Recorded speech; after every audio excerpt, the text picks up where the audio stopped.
En este ejercicio nos dan 6 afirmaciones referidas a los mecanismos de transporte de calor y nos piden indicar cuál es la única correcta. Bueno, lo analizamos a continuación y resolvemos. Bueno, primero los saludo porque ahora van a aparecer las afirmaciones y yo me voy a correr para que se puedan ver claramente, así que voy a quedar oculto. La primera afirmación dice: según el modelo de Stefan Boltzmann, la potencia irradiada por un cuerpo a una temperatura de 20 grados Celsius es igual a la que irradiaría si estuviera a menos 20 grados Celsius. Bueno, esa afirmación no es cierta. Acá tenemos la ecuación en la que vemos que la potencia irradiada depende del área de la superficie expuesta, de la emisividad del cuerpo, de la constante de Stefan Boltzmann y de la temperatura a la cuarta.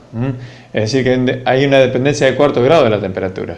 Así que obviamente que esa afirmación no es cierta. No puede haber la misma potencia irradiada a distintas temperaturas a igualdad del resto de las condiciones, ¿no?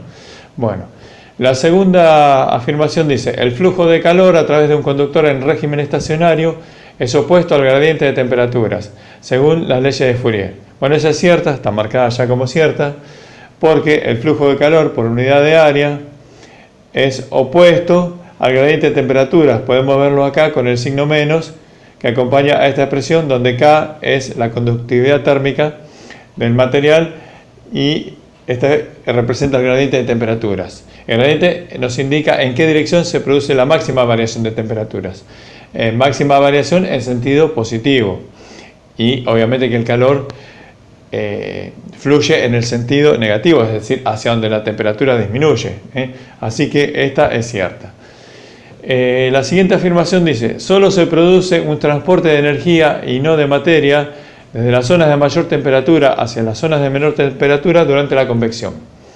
Bueno, esa no es cierta porque la convección implica un movimiento de fluido. La convección es intercambio de calor por movimientos de fluido, así que esa no es cierta.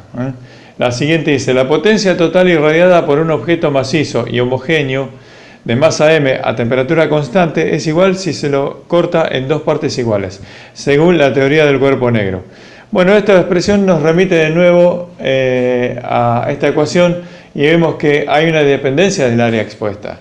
Si al cuerpo lo cortamos en dos partes, el área expuesta va a ser mayor, así que obviamente que la potencia irradiada no va a ser la misma, así que esa tampoco es cierta.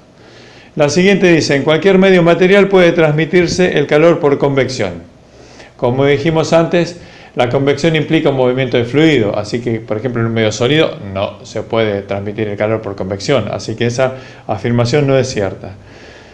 Y la última dice: la conducción del calor puede ocurrir tanto en el vacío como en cualquier medio material.